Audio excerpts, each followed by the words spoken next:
Good afternoon and welcome to the BBC News at 1. The Prime Minister has appointed the former Housing Minister and Leave supporter Dominic Raab as her new Brexit Secretary after last night's dramatic resignation of David Davis. Mr Davis said he couldn't support Theresa May's latest Brexit plan, agreed with her cabinet at Chequers last week. He called the proposals dangerous and said they give away too much to the EU too easily. Well, tonight the Prime Minister will face her backbench MPs, with some of them openly calling for a leadership contest to oust her. Labour say the government is now in chaos. Well, our first report this lunchtime is from our political correspondent, Jonathan Blake. Are you confident today, Mr Davis? For 2 years, David Davis has been the UK's man in Brussels, leading the negotiations with the European Union that would shape the UK's future outside it. But at the Prime Minister's country residence on Friday, where Theresa May's top team gathered to hear her final plan, he was, in his own words, the odd man out. It put the UK on a path to a relationship far too close to the EU for his liking.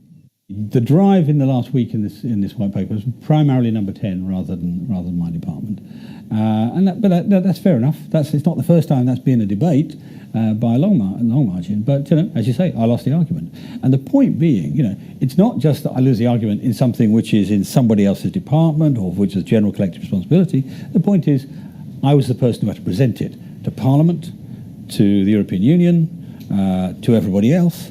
And if I don't believe in it, then I won't do as good a job as somebody who does believe in it. In his resignation letter, David Davis said the current trend of policy and tactics was making it less and less likely that the UK would leave the customs union and single market, both things the government has committed to doing. Theresa May wrote in her reply that she did not agree with his characterisation of the policy, but added that she was sorry he was leaving. Her supporters say the right plan had to come with compromise. That means making the trade-offs that, for example, business can live with, trade-offs that will protect jobs in the country, but also, most importantly, preserve what the British people actually voted for, which was a Brexit that gives us back control of our laws. This man, Dominic Raab, will be the new Brexit Secretary, a promotion for the former Housing Minister, but to many it's clear the Prime Minister is the one calling the shots. Well, after reading David Davis's resignation letter, you have to wonder whether she needs a Brexit Secretary. Should she still be leader of the party? She is the leader of the party, she is the Prime Minister, and I don't see any move to replace her. I think the issue is about policy. David Davis has a simple message for those thinking of using his resignation to challenge the Prime Minister's leadership. Don't. But there are many Conservative MPs who dislike Theresa May's Brexit strategy as much as he does. And what they do in the coming hours and days will be crucial for her. In the meantime, David Davis's departure allows the government's critics to pile in. There's been this division between those in the cabinet that want to stay economically close to the EU and those that want to rip up that economic model. And that's been there, that tension's been there all the way through, and now it's really broken out into the open. David Davis was an obvious choice for Brexit Secretary in 2016, a keen Brexiteer and experienced minister, now stepping back from frontline politics with a warning that the government has given away too much, too easily. Jonathan Blake, BBC News, Westminster. Well, let's get the thoughts of our assistant political editor, Norman Smith, at Westminster for us. Norman, the Prime Minister thought she'd sold this new Brexit plan to her cabinet at Chequers last week. Where does this resignation leave that new strategy?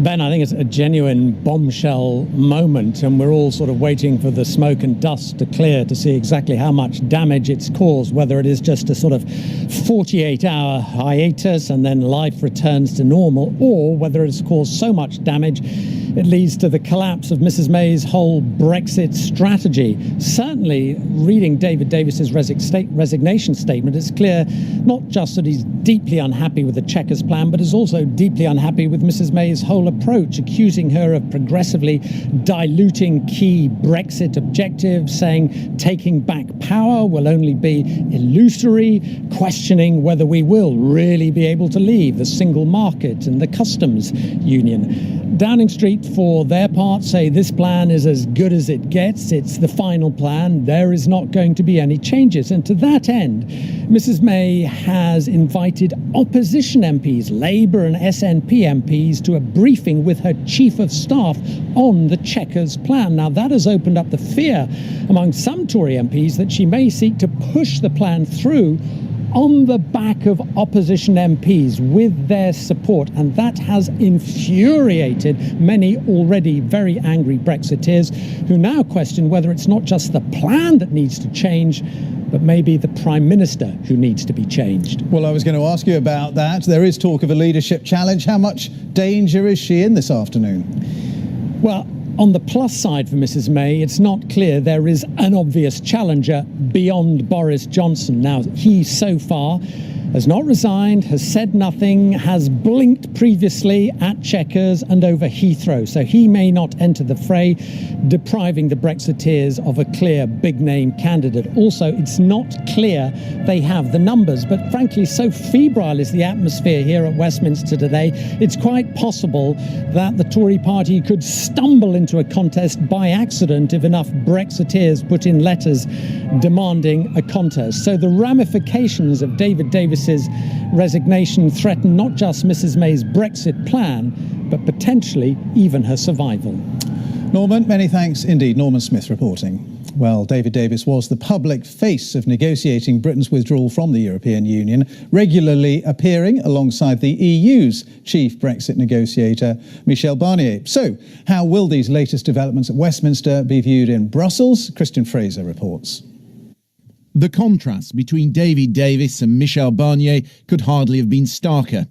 Davis, with the breezy air of self-confidence, optimistic it would all turn out well, in spite of the growing evidence to the contrary, versus Barnier, the stickler for detail, methodical, irritated at the lack of British progress. It is clear that the UK does not feel legally obliged to honour its obligations after departure. How can we build trust and start discussing a future relationship? There were criticisms of the Brexit Secretary's apparent lack of preparedness. Last year, he appeared for a meeting with Mr Barnier with no notes or documents at all. And last month, it emerged that Davis had spent just 4 hours with Michel Barnier this year. To those paying close attention, the nitty-gritty of the job was being passed to a man in the background, the senior civil servant Ollie Robbins. Once part of David Davis's team, he now reports directly to the Prime Minister. What David Davis did was he kept the Conservative Party together, in the sense that as long as he was in the cabinet, Conservative Brexiters could think, well, he's a principled Eurosceptic, he has been for decades, and if he thinks this is going to work out okay, then we can be relatively happy. Now, I think his resignation means that there's going to be a lot of soul-searching amongst that wing of the parliamentary party, and that's the problem for the Prime Minister. So, with Robbins still in place, the Davis resignation might not have a material impact on the negotiations at all. In fact, judging by today's responses, it might even help the Prime Minister.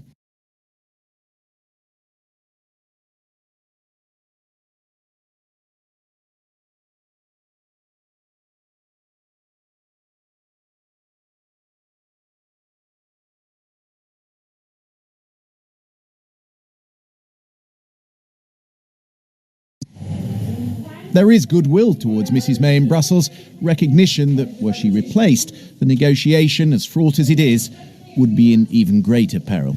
So you trust that she will be able to get her party together? I was always trusting the British Parliament. And on But will they trust in the pick-and-choose model she's put down on the table, or press for more concessions, potentially risking a leadership challenge and no deal? For now, the powers in Europe say they're prepared to look at it. We are working for a deal, and we are available 24/7 to contribute to one. Theresa May has been touring Europe looking for compromise. At some point, the 27 leaders could weigh in, perhaps at the October summit. Late in the process, and right now amid this febrile domestic politics, October seems an awful long way away. Christian Fraser, BBC News. And Gavin Lee is in Brussels for us this afternoon. Gavin, what are they making there of the David Davis resignation? Well, you know, there's a notable, possibly deliberate silence among EU leaders. Not one of the 27 other leaders have commented today, publicly or on social media.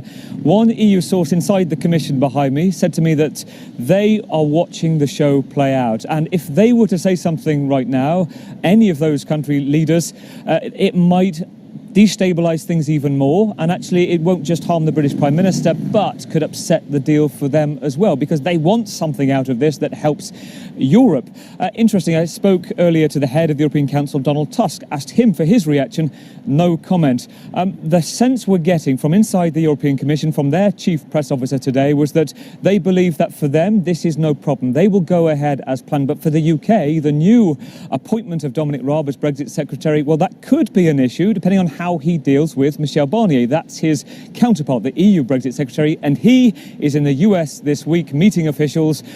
Very active usually on social media, completely empty his account today, but he will be expecting, come the week after this, when Brexit talks commence again, that the new man in the job, Dominic Raab, will be there.